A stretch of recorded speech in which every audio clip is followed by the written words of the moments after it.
On va parler notamment du cloud aujourd'hui et on va voir en quoi le cloud public peut répondre à la crise et la crise qu'on est en train de traverser. Ok. Quentin, est-ce qu'on démarre? On y va?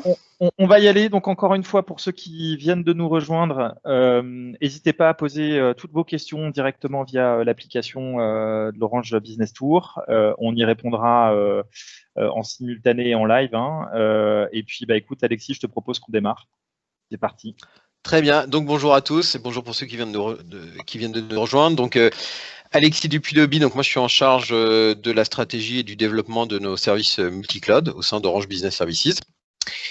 Et je suis accompagné de Quentin. Quentin, je te laisse te présenter. Oui, donc bonjour à tous, Quentin Hilbert. Donc moi je suis Partner Développement Manager. Je m'occupe du développement des activités cloud en relation avec Orange Business Services chez Microsoft France. Et avec nous sur ce webinaire également, nous avons Éléonore Claire qui est responsable marketing opérationnel sur nos activités Azure. Donc, ce qu'on va vous proposer et ce qu'on va parcourir au sein de ce webinaire, c'est de voir d'abord, on a une situation actuelle qui est une situation de crise. Et ce qu'on constate, c'est que c'est peut-être c'est un moment pour aller vers le digital et notamment aller vers le cloud. Donc, on va voir en quoi finalement cette actualité est une opportunité pour se transformer vers le cloud. Deuxième partie, on verra comment Azure et comment la solution Microsoft Azure est justement une solution et une offre de services cloud complète qui va permettre de vous accompagner dans cette transformation cloud. Et puis, en dernier point, nous détaillerons justement les services Orange Business d'Orange Business Services pour vous accompagner dans cette migration et cette transformation vers Azure, que ce soit sur des services de conseil, mais également aussi des services d'accompagnement de bout en bout et de maintien en condition opérationnelle de toute ou partie de votre SI sur le cloud. Donc, si on regarde le contexte actuel, donc, ce qu'on peut constater actuellement, c'est qu'effectivement, à travers la crise qu'on est en train de traverser, on a un intérêt majeur et sans surprise des organisations pour se tourner vers le numérique, vers la digitalisation des processus, vers une augmentation du télétravail. Ce qu'on constate, c'est que d'ici à 2023, donc on va avoir quasiment la moitié du PIB mondial qui va être produit ou généré à travers des services numériques. Donc c'est absolument colossal. On est en train véritablement d'accélérer cette transformation mondiale vers le digital. Et puis une accélération et une prise de conscience massive des décideurs vers l'importance d'investir dans le numérique. Et donc aujourd'hui, ce qui ressort des études, c'est que effectivement la très grande majorité, 72% ici des PDG, se déclarent favorables à une accélération des investissements vers le numérique. Donc c'est véritablement un enjeu colossal parce que on le voit, le numérique va permettre de s'affranchir de certaines barrières physiques et va permettre d'accélérer davantage la digitalisation des processus de l'entreprise. Et aujourd'hui, quand on parle de digitalisation, on est obligé de parler de cloud, puisque finalement, le cloud, c'est l'épine dorsale qui soutient toute cette digitalisation. Et donc, le corollaire à cet investissement et cet engouement massif vers le digital, c'est également au niveau du cloud, on voit que les décideurs informatiques et les entreprises sont en train de revoir considérablement leur stratégie IT. Donc, c'est aussi des études qui nous montrent qu'il y a une très, très grande, aujourd'hui, un regard très porté de manière très profonde sur comment on repense la stratégie informatique dans l'entreprise, comment on s'appuie sur justement le cloud computing pour pouvoir profiter de ses bénéfices. Le cloud devient un sujet numéro 1. Maintenant, quand on parle d'IT, on est vraiment passé sur un marché qui est cloud first dans la plupart des cas. Donc, on sent qu'il y a un intérêt, il y a un attrait qui est véritablement massif pour le cloud. Et la question, c'est comment on y va et qu'est-ce qu'on peut faire. Un point aussi qui est très important, c'est tout ce qui est autour du multi-cloud et de l'hybridation. On a souvent parlé au départ d'engouement pour aller vers le cloud public, etc. La réalité, c'est que bien souvent, dans les entreprises, dans les organisations, il y a un existant qui n'est pas forcément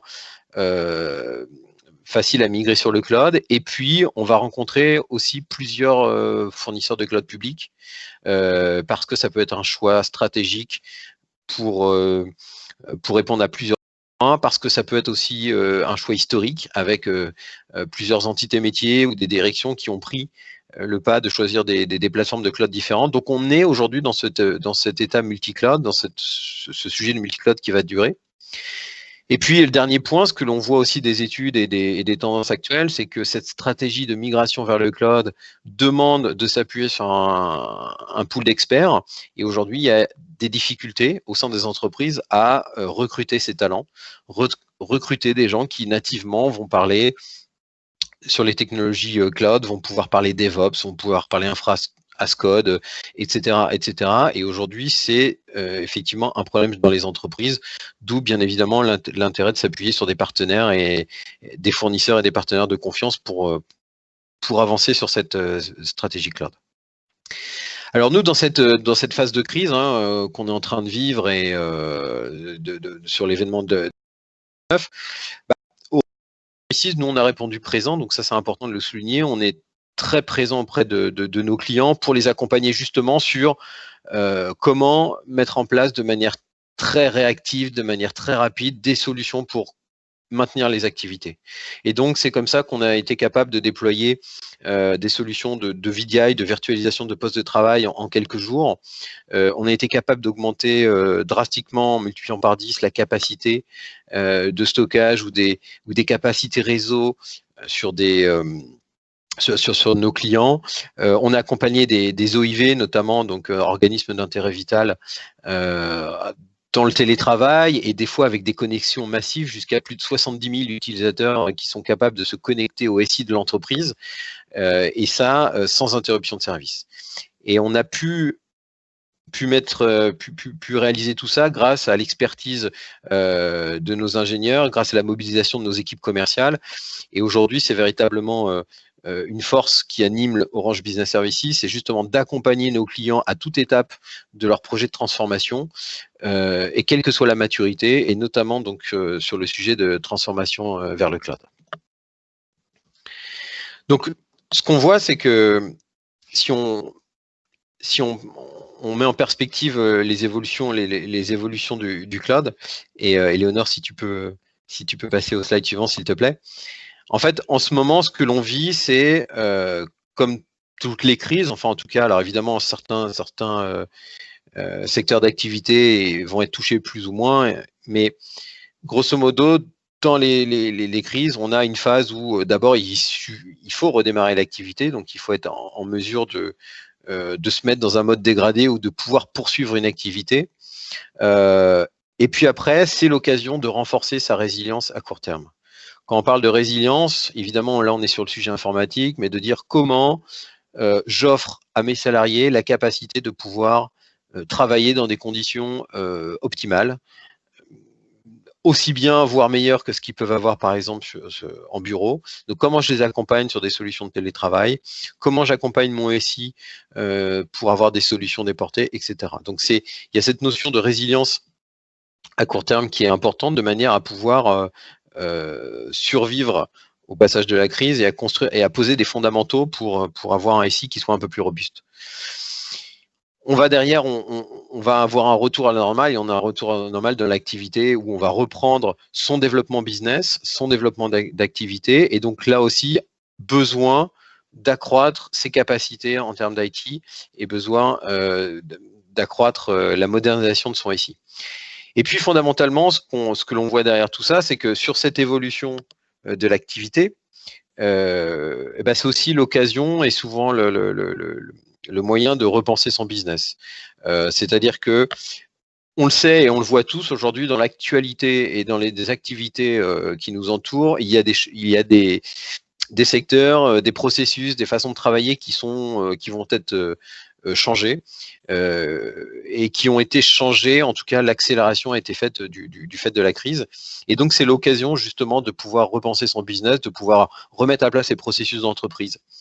Et ça, c'est possible notamment grâce à des solutions de cloud public et notamment grâce à une plateforme comme Azure qui va permettre d'abord, dans un premier temps, d'accueillir toute une partie de votre système d'information tel qu'il est, entre guillemets, et donc de pouvoir déjà déporter une capacité de stockage et offrir cette résilience dont on parle, de manière à vous affranchir en cas d'interruption de service, en cas de sinistre majeur.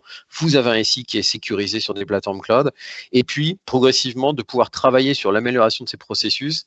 Et ce qu'on va voir aussi, c'est que derrière une solution comme Azure, c'est pas uniquement des briques d'infrastructure pour aller construire des solutions d'infrastructure, mais c'est également tout un ensemble de services à valeur ajoutée, que ce soit des services de base, des services d'intelligence artificielle, des services d'analytique, de data, pour simplifier et améliorer le développement de solutions au métier. Et en ça, Azure, c'est effectivement une solution très très performante pour vous accompagner justement dans la transformation du business. Alors comment on va aller vers le cloud public et vers des plateformes de cloud public comme Azure par exemple? Aujourd'hui, ce qu'on observe, c'est qu'il y a plusieurs déclencheurs, plusieurs triggers. Il y a évidemment les problématiques de hosting. Vous avez un data center et par exemple, ce data center, aujourd'hui, le contrat vient avec peut-être une obsolescence aussi de matériel de hardware. Ça peut être aussi une problématique de continuité d'activité, donc qui est vraiment le cœur du sujet que j'évoquais jusqu'à l'instant, hein, c'est-à-dire comment, comment je m'organise pour offrir à mes salariés des moyens de poursuivre leur activité. Il y a des aspects financiers qui sont très importants également, c'est-à-dire que ce que l'on voit, c'est qu'en adoptant le cloud public, non seulement il y a un effet direct majeur qui est sur la réduction des investissements, donc le fameux CAPEX, vers un modèle de dépenses de fonctionnement de l'OPEX, mais surtout, c'est véritablement un vecteur colossal pour réduire derrière ses dépenses et réduire le coût de son SI en le modernisant. D'autres éléments de transformation et de migration vers le cloud public, c'est l'aspect sécurité. Aujourd'hui, les plateformes de cloud public offrent des mécanismes de sécurité qui sont bien souvent supérieurs à ce qu'on peut avoir aussi chez soi. Donc ça, c'est aussi très important. Que ce soit de la sécurité en termes de sauvegarde, de redondance des données, de localisation des données, mais également des mécanismes de chiffrement, des mécanismes de protection, que ce soit des web firewalls ou des mécanismes d'anti-DDoS, etc., etc. Et puis, bien évidemment, des solutions d'accompagnement sur la sécurité, comme on peut proposer chez Orange Business Services avec des cybersocs notamment. Voilà. Et puis, tout simplement, c'est aussi aller vers le cloud public, c'est aussi profiter de plateformes qui vont être scalables, qui vont absorber les pics de charge et qui vont permettre de répondre à la demande sans avoir à sortir des investissements colossaux. Donc, il y a tout un ensemble de triggers qui permettent de basculer vers le cloud. Oui, tout à fait. Et Alexis, je rebondis sur ce que tu disais. Effectivement, je pense que sur toute cette chaîne de motivation qui peut à un moment donné amener à considérer une migration vers le cloud public de certains, alors on parle de workload, hein, mais c'est certains éléments de votre SI. Finalement, ce qu'on voit, si Eleanor, tu peux revenir peut-être juste sur la slide précédente, c'est que finalement, pendant cette crise du Covid qu'on a traversée et puis qu'on vit encore, notamment d'un point de vue économique, finalement, il y a beaucoup de clients qui nous ont fait ce retour d'expérience qu'il y a tout partie de ces éléments-là qui sont venus s'accumuler avec un phénomène d'urgence aussi, une nécessité de répondre de manière assez urgente sur des projets finalement de migration cloud qui étaient considérés peut-être à moyen long terme et qui là, de par l'accumulation de ces éléments-là, accélère beaucoup les réflexions de nos clients et c'est effectivement un sujet du coup qu'on travaille de plus en plus et de manière beaucoup plus intensive ces dernières semaines pour vous aider, pour vous accompagner à la fois les équipes Orange et les équipes Microsoft. Donc on a parlé de contraintes trésorerie, ça peut être vos propres contraintes de trésorerie, mais ça peut être aussi les contraintes de trésorerie de vos fournisseurs qui impactent toute la chaîne. Alexis en a parlé, hein, la capacité de gérer les pics. Effectivement, en fonction des secteurs d'activité, on n'a pas eu le même impact, mais effectivement, le trafic qui n'allait pas en magasin va davantage sur les sites de e-commerce. Donc, il y a une absorption de pics de trafic à gérer aussi qui demande beaucoup plus d'agilité. On a vu que malheureusement, d'un point de vue sécurité, ces dernières semaines, on a eu un accroissement considérable des attaques informatiques, notamment dans le domaine de la santé, mais pas que. On a eu beaucoup de clients qui ont été attaqués, qui ont vécu des épisodes douloureux qui se sont rajoutés à un contexte qui était déjà anxiogène. Donc finalement, tous ces vecteurs-là, tous ces déclencheurs sont autant de bonnes raisons. Et en tout cas, ce qui est sûr, c'est que on voit une accélération et une vraie demande de nos clients, quelle que soit leur taille, pour accélérer ces réflexions et ces transitions vers le cloud public, mais pas forcément tout le SI. Ça peut être une partie du SI, ça peut être un premier projet. Ça peut être sur du cloud public, mais ça peut être aussi sur des clouds publics ou du cloud public et du cloud privé. Finalement, c'est travailler avec vous sur ces réflexions-là pour que vous soyez pas seul pour appréhender les contraintes et les opportunités de ces migrations. Et puis, effectivement, qu'on puisse vous accompagner en fonction de vos problématiques à vous et de votre existant.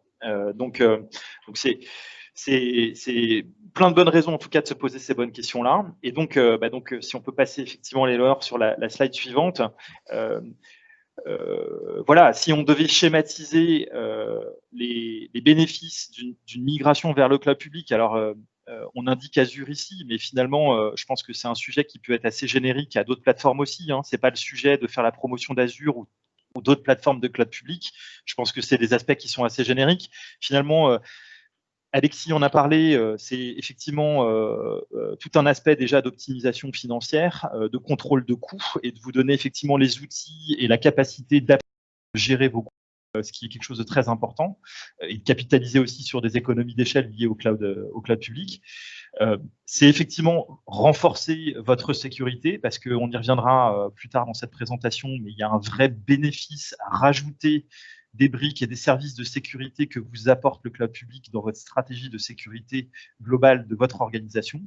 Et puis, le troisième bénéfice du cloud public, c'est effectivement la capacité de passer à l'échelle, de vous appuyer sur des capacités cloud pour gagner en agilité, en vélocité, et finalement aussi vous concentrer sur ce qui est important pour vous, c'est-à-dire mettre votre IT et le cloud au service de vos besoins métiers et du business. Et que vous passiez peut-être un peu moins de temps à gérer du pur IT et du contrôle d'infrastructure, mais que finalement vous puissiez aussi libérer des ressources pour ce qui est utile et finalement travailler sur la transformation de votre organisation et la rendre plus agile. Donc, de manière générale, on a vraiment ces trois grands bénéfices-là. Si je reviens sur le premier, sur l'aspect contrôle de coûts, et donc là, effectivement, pour évoquer notamment des bénéfices qui sont liés à la plateforme Azure et finalement, voilà, des outils et des fonctionnalités que vous apporte Azure de manière spécifique sur cette contrôle de coûts, il y en a plusieurs. Alors, d'abord, il y a, alors Léonore aussi, si tu peux passer peut-être de slide, voilà, il y a un impact, on va dire, très intéressant de travailler sur ces projets et ces étapes de migration dans le cloud avec Azure, notamment en fait sur finalement tout le legacy, ou on va dire tout le business historique de Microsoft sur des choses que vous connaissez très bien, notamment des pans entiers de vos infrastructures qui sont aujourd'hui sur du Windows Server ou sur des bases SQL au niveau des données, et sur lesquelles en fait on va pouvoir activer des programmes, des accompagnements, des optimisations financières qu'apporte Azure. Donc il y a notamment un programme qui s'appelle Azure Hybrid Benefits, qui permet d'avoir un impact significatif sur, on va dire, le contrôle des coûts d'une bascule dans le cloud. Pourquoi? Parce que finalement, les investissements que vous avez déjà fait sur ces licences Windows Server, SQL, et souvent vous souscrivez à ce qu'on appelle des software assurances. Donc en fait, c'est une garantie de pouvoir être continuellement à jour sur cet environnement de licence Microsoft. Finalement, ces investissements que vous avez déjà fait sur un environnement on-prem, quand vous allez basculer dans le cloud, en fait, vous allez pouvoir les déduire et les défalquer des investissements que vous avez à faire sur un passage dans le cloud public et d'Azure. Donc, en fait, vous ne payez pas deux fois, et finalement, on a une gestion intelligente des investissements que vous avez déjà fait avec Microsoft. Et donc, on a un impact ROI qui est extrêmement intéressant, et effectivement, sur ces environnements, on va dire, de legacy qui sont propres à Microsoft, vous avez un impact et une optimisation financière qui est très supérieure sur Azure par rapport à d'autres plateformes. Donc ça, c'est un aspect, effectivement, sur la gestion, on va dire, ROI, TCO d'un passage dans le cloud qu'il faut prendre en compte. Évidemment, nos équipes sont formées pour vous accompagner là-dessus et vous accompagner et chiffrer ça avec vous. Mais ce qui est très important, c'est qu'on travaille ça de concert aussi avec les équipes d'Orange Business Services qui sont aussi formées et qui vous accompagnent et qui font cet audit-là avec vous.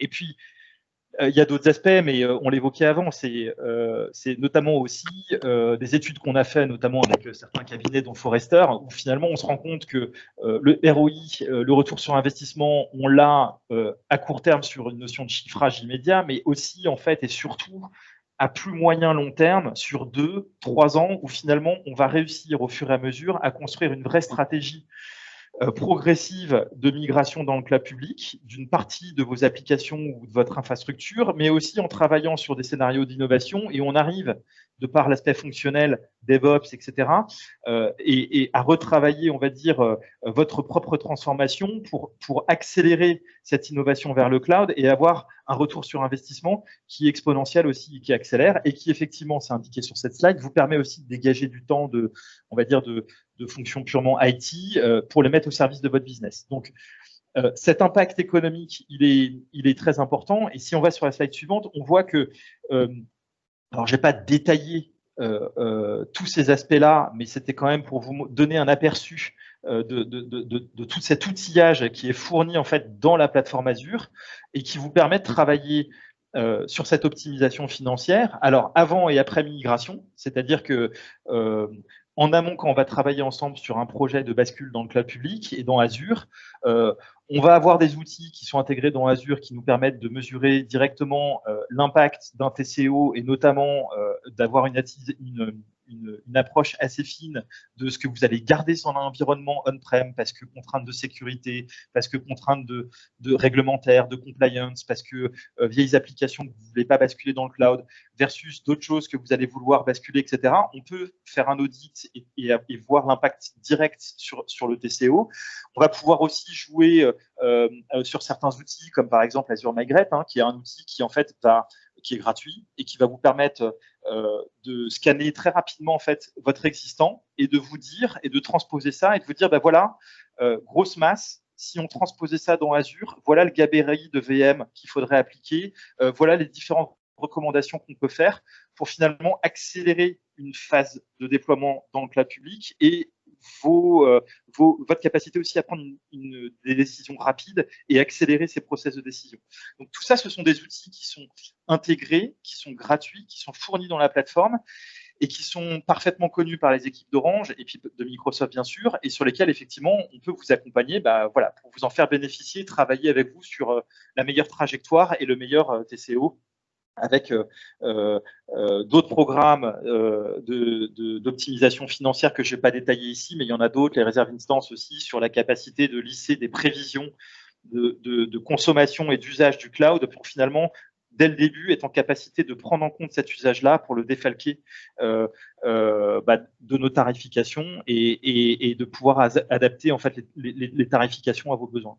Et puis sur l'après-migration, c'est finalement tous les outils qui sont embarqués, qui sont intégrés dans la plateforme Azure pour finalement s'assurer que vous payez bien ce que vous consommez et que finalement, si vous consommez moins que prévu, on puisse adapter finalement les schémas d'architecture et puis les ressources qui sont mises à disposition pour les adapter à la baisse si vous consommez moins ou à la hausse si vous consommez plus, mais qu'en tout cas, ça soit du temps réel et qu'on ne soit pas que dans un schéma qui était prévu à l'avance et qui ne s'adapte pas à vos besoins. Donc la promesse, c'est quand même ça. Et puis, c'est effectivement donner aussi des outils qui permettent à vos équipes de gérer, de contrôler ce qui se passe sur la plateforme et puis de gérer les accès aux ressources et de tout ce qui se passe pour que vous ayez un contrôle complet aussi sur votre environnement cloud. Donc tous ces outils-là, avant, pré- et post-migration, sont à votre disposition et font partie de la plateforme et vous donnent finalement une capacité de gestion qui est extrêmement forte et qui impacte directement l'aspect financier de votre projet et qui vous donne un vrai contrôle sur les coûts avec une seule promesse, c'est finalement vous payez ce que vous utilisez et avec un impact du coût ROI très intéressant. Donc là, on a parlé beaucoup optimisation financière, mais ce qui est important aussi, c'est parler sécurité. Et c'est très important de considérer le cloud public et notamment Azure comme un bénéfice stratégique sur vos propres choix de stratégie de sécurité et de votre organisation. Aujourd'hui, Microsoft est une entreprise qui investit plus d'1 milliard de dollars par an en recherche et développement sur la sécurité. Et toute cette R&D qu'on fait sur la sécurité, elle est disponible et elle se traduit de manière très concrète sur des briques de services qui sont intégrées dans la plateforme Azure et qui sont à votre disposition pour renforcer votre sécurité, que ce soit sur une application, des applications, votre SI, une partie de votre SI, mais toutes ces briques-là sont à votre disposition pour enrichir votre stratégie de sécurité. Alors pareil, je ne vais pas détailler ici tous ces services parce que ça prendrait beaucoup de temps, mais ce qu'il faut retenir, c'est que vous avez évidemment des dashboards, des tableaux de bord qui sont disponibles, qui sont à votre disposition pour gérer la sécurité de votre environnement dans le cloud Azure, le patch et la mise à jour de vos VM, vous envoyez des alertes si effectivement il y a des signaux faibles de sécurité sur votre environnement, donc c'est Azure Security Center. Gérer l'identité et la connexion l'authentification multiple et renforcer finalement le zéro trust, c'est-à-dire renforcer votre capacité à gérer l'identité au niveau de l'individu avec l'Azure Active Directory. Et ça, c'est, je pense, un des aspects de la sécurité qui est massivement déployé aujourd'hui par nos clients et que vous connaissez sans doute. C'est aussi des sujets qui sont en train d'accélérer et qu'on travaille très fortement avec Orange aussi sur finalement les outils de détection, de collecte et de détection de menaces de sécurité, notamment sur le SIEM, mais cloud native. Et donc, chez Microsoft, dans la brique Azure, c'est Azure Sentinel. C'est finalement la capacité qu'on a à capitaliser sur l'intelligence du cloud public et notamment, alors je crois que, j'ai plus le chiffre en tête, mais je crois que c'est 8 trilliards, donc c'est juste énorme, 8 trilliards de signaux et de menaces de sécurité qui sont détectés tous les jours, donc chaque jour chez Microsoft, et finalement toute cette intelligence et cette capacité que Microsoft à l'échelle mondiale a à détecter des menaces de sécurité, c'est finalement enrichir cette intelligence dans un SIEM cloud native, Azure Sentinel, qui va être à votre service pour vous-même enrichir cette intelligence pour renforcer vos propres protocoles de sécurité sur votre environnement et sur votre organisation. Donc, tous ces outils-là de sécurité viennent renforcer finalement votre environnement et ce sont autant de briques qui sont à votre disposition pour venir renforcer vos projets et vous rassurer aussi dans la capacité du cloud public à accompagner vos défis de sécurité et d'organisation. Alors, Alexis, peut-être je te laisse rebondir aussi sur cet aspect-là, parce que là, j'ai parlé d'Azure, mais effectivement, il y a finalement, Azure, ce sont des briques, ce sont des capacités, mais il faut mettre ça en musique aussi chez les clients. Et je pense que c'est important, c'est effectivement d'expliquer pourquoi Orange Business Services et comment vous pouvez accompagner sur ces projets-là. Oui, absolument. Merci Quentin. Et c'est vrai qu'on l'a vu, Quentin l'a très bien dit. Premier point, c'est que les bénéfices et les aspects financiers sont immédiats. Il n'y a pas besoin d'attendre 3 ans pour avoir des économies. Donc ça, c'est important. Et le deuxième point, c'est que c'est même très facile de basculer sur le cloud public et d'avoir accès à l'ensemble des services. Donc, Quentin en a évoqué quelques-uns, que ce soit les services de sécurité, des services d'analytique, de data, etc. Maintenant, il est vrai que pour aller transformer son SI, c'est important de s'appuyer sur des partenaires de confiance et notamment des partenaires qui puissent maîtriser l'ensemble de la chaîne. Et aujourd'hui, nous, chez Orange Business Services, c'est vrai qu'on a la chance, en tout cas les compétences, d'accompagner nos clients sur l'ensemble des services autour d'Azure, c'est-à-dire à la fois sur la partie évidemment infrastructure, connectivité, et notamment sur le réseau, mais également pour tirer par exemple des solutions hybrides. On l'a évoqué, hein, le cloud aujourd'hui, c'est pas nécessairement tout mettre ses œufs dans un cloud public, mais il y a souvent des assets qui vont rester pour des raisons stratégiques ou des raisons technologiques qui vont rester on-premise ou dans des data centers. Donc, il y a cette notion d'hybride sur laquelle on accompagne nos clients. Ça peut être également des solutions privées d'Azure, et je pense à Azure Stack qu'on est capable de déployer chez nos clients. Et puis, au-dessus de ces briques d'infrastructure, il y a tout un accompagnement sur la transformation du SI, sur la migration. Donc, c'est à la fois une partie sur le conseil et l'expertise et comment faciliter l'adoption vers Azure, donc en utilisant notamment les outils qu'a présenté Quentin, que ce soit des outils de migration très performants, des outils d'optimisation de coûts, de visualisation de coûts, et également en accompagnant nos clients sur de la formation, sur du coaching. Donc c'est vraiment en toute transparence que l'on accompagne nos clients vers cette montée en compétences sur Azure. Un autre pan de l'activité, c'est le développement de nouveaux services et de nouvelles applications. Aller vers le cloud aujourd'hui et faire évoluer ces applications vers le cloud, il y a un intérêt véritablement majeur à aller s'appuyer sur des services natifs qui sont fournis par les plateformes cloud. Pourquoi? Parce que ce sont des services qui sont résilients, qui coûtent beaucoup moins cher que des services que vous pourriez vous-même héberger, vous-même développer. Donc, ils sont prêts à l'emploi. C'est un formidable jeu de Lego, mais il reste à pouvoir les assembler et puis derrière, évidemment, développer des applications et mettre en place un certain nombre de processus IT qui vont répondre à vos besoins. Et donc là aussi, on a des équipes dédiées sur cette mise en place d'applications métiers, de développement de sites web, de développement de solutions data, de développement de solutions d'IoT, et tout ça autour des technologies d'Azure. Et puis, last but not least, on est capable de vous accompagner sur la partie service manager, notamment, c'est-à-dire que sur ces offres, ces différentes solutions que l'on va mettre en place pour vous, avec vous, sur Azure, derrière, on va prendre des engagements de service et on va s'assurer que les applicatifs tournent correctement et répondent à des SLA, à des engagements que l'on prend.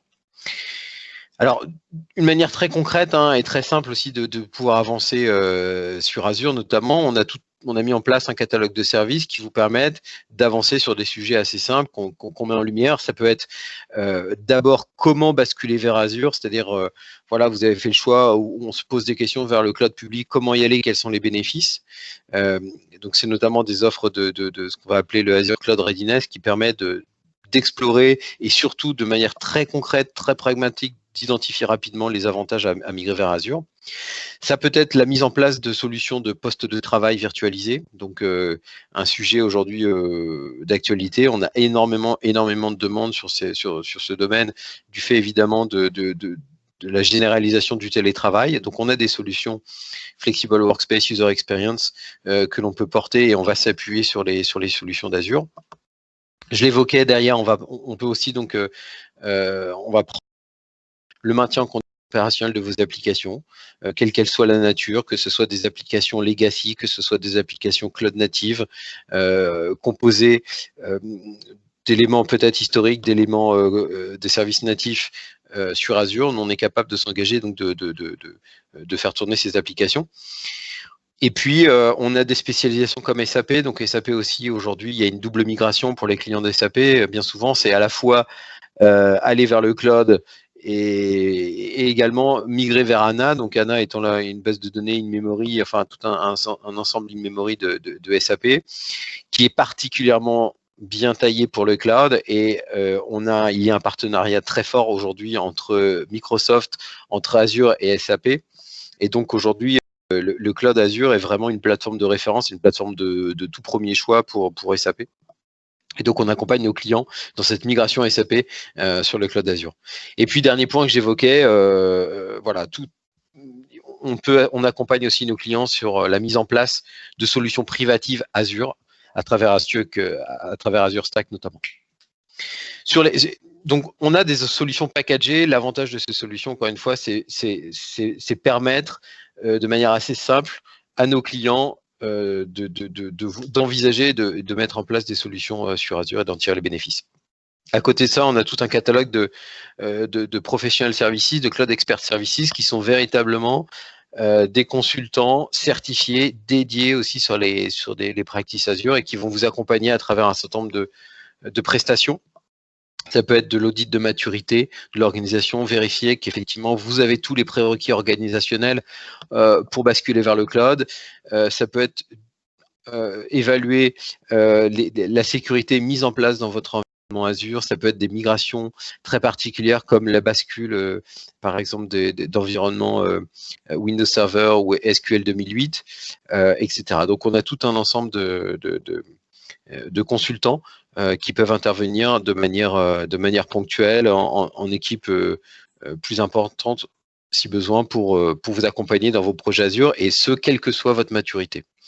Donc, on intervient aussi sur des clients qui sont déjà, je dirais, matures sur Azure, qui ont migré des environnements de production sur Azure, mais qui ont besoin d'avoir une expertise sur des environnements DevOps, sur du Kubernetes, sur la mise en place de services très spécifiques, puisque ce qu'il faut bien garder à l'esprit, c'est quand on bascule sur du cloud public, sur des plateformes telles qu'Azure, eh ben, on a accès à un catalogue de services qui est absolument phénoménal, mais qui est enrichi continuellement, et se maintenir à la page, c'est pas simple pour les organisations.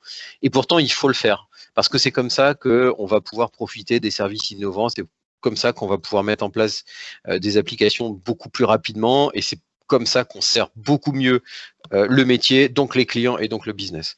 Et donc là aussi, c'est tout l'avantage de s'appuyer sur des partenaires comme Orange Business Services qui ont cette vue justement et qui font de la veille technologique sur Azure, et notamment s'appuie sur notre partenariat. Enfin, on s'appuie sur notre partenariat très fort avec Microsoft. Alors, en termes de méthodologie d'accompagnement, par exemple, sur ces sujets-là, on intervient en amont classiquement sur des clients comme ça qui se posent des questions, qui ont compris et qui se disent oui, dans ce moment de crise, moi je comprends et je conçois parfaitement que le cloud public, c'est un intérêt pour moi, mais aujourd'hui, je ne sais pas comment y aller, comment faire, ça m'a l'air compliqué, j'ai pas les bonnes personnes, j'ai pas les bonnes performances, c'est un investissement lourd, etc. Donc pas du tout. Encore une fois, basculer dans le cloud public, ça peut être l'histoire de quelques jours.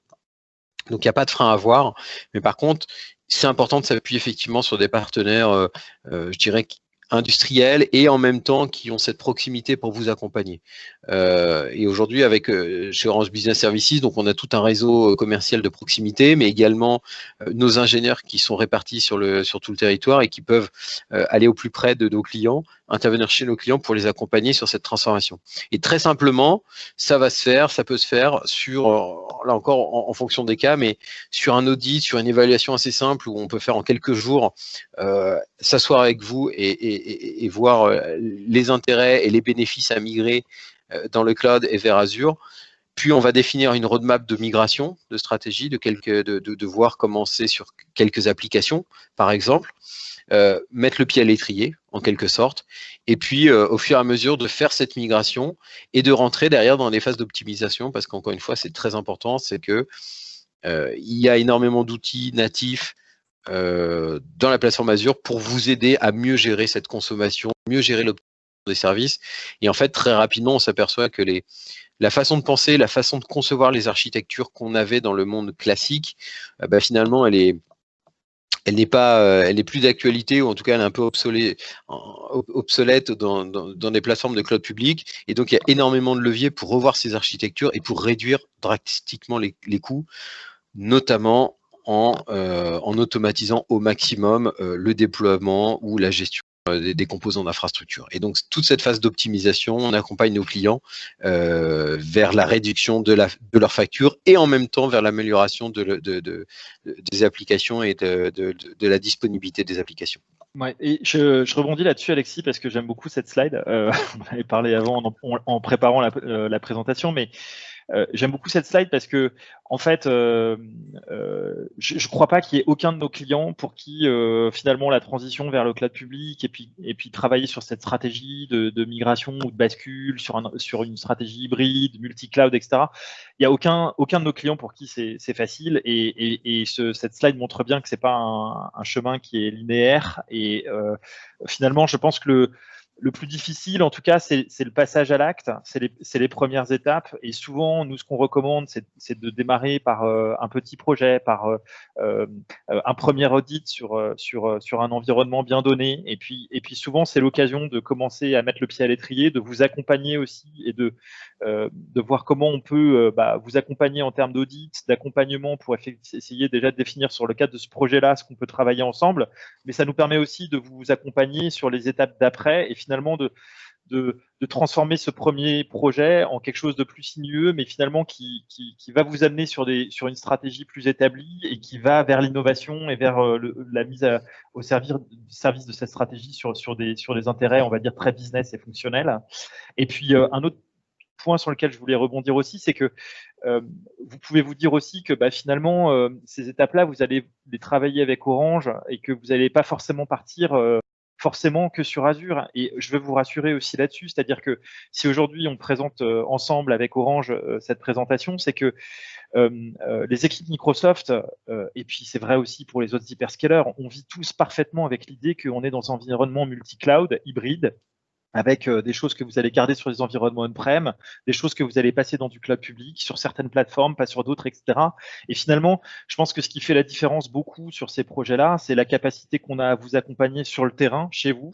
Et évidemment, Alexis en a parlé, il y a des équipes Orange qui sont présentes dans toute la France pour vous accompagner, mais c'est le cas aussi de Microsoft. Et finalement, c'est l'opportunité de travailler en tripartite, main dans la main. On le fait avec Orange de manière régulière sur des projets qu'on travaille en ce moment avec de nombreux clients. Et finalement, c'est assez vertueux parce que ça nous permet d'aborder de manière très transparente et ouverte avec vous et de bénéficier, on va dire, de l'intelligence collective et des ressources qu'on a de part et d'autre. Et puis finalement, de se mettre à votre disposition de votre projet, quoi. Ouais, absolument. Et je pense que c'est très important. Je rebondis sur ce que tu viens de dire, mais effectivement, il y a cette notion de transparence, de co-construction. C'est-à-dire que cette trajectoire et vos projets, on va les travailler ensemble dans une totale transparence. On peut vous apporter, vous amener à de l'autonomie sur Azure. Et donc, ça, c'est un enjeu aussi, effectivement, qui est véritablement important. C'est-à-dire, quelles que soient les typologies de vos projets, les plateformes en place, que vous soyez effectivement déjà sur d'autres cloud providers, que vous soyez dans des environnements multi-cloud, on est là pour travailler avec vous sur les meilleures solutions et ça de manière complètement transparente et vous donnez la main, vous avez la main de toute façon sur vos plateformes cloud, bien évidemment. Et d'ailleurs, pour aller dans ce sens, sur rebondir sur un dernier point, et Léonore, si tu peux passer au slide suivant, s'il te plaît, on est là sur l'angle de construction, de migration, de solutions, d'applications, etc. Un enjeu aussi qui est très important, mais qui est sans doute souvent plus moyen terme ou plus long terme, mais quand on a parlé notamment dans les bénéfices à long terme, c'est la capacité de l'organisation, de l'entreprise à adopter des bons principes, des bons principes de fonctionnement et être capable aussi finalement de remettre en cause parfois, ou en tout cas de travailler sa façon de développer, de déployer des projets informatiques, que ce soit développé en interne ou à travers des partenaires, et notamment de rentrer dans des cercles vertueux d'intégration continue, de déploiement continu, dans des modèles agiles, dans des modèles DevOps, etc. Et c'est véritablement en rentrant dans ces schémas que l'on va tirer profit, encore une fois, de la puissance de cloud public et notamment de plateformes comme Azure. Et donc, on vous accompagne aussi, on accompagne nos clients sur ces sujets, c'est-à-dire d'un point de vue technologique, d'un point de vue projet informatique, comment je vais migrer, qu'est-ce que je vais faire, etc. Mais également sur la mise en place de ce qu'on va appeler des CCOI, la formation de DevOps, les CCOI, c'est les Cloud Center of Excellence.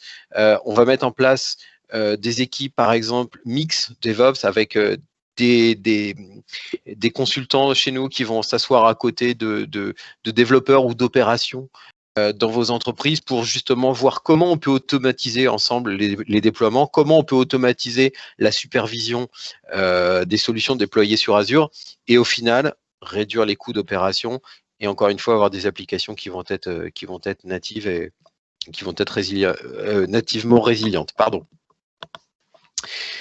Voilà, merci beaucoup. Je pense que cette présentation touche à sa fin.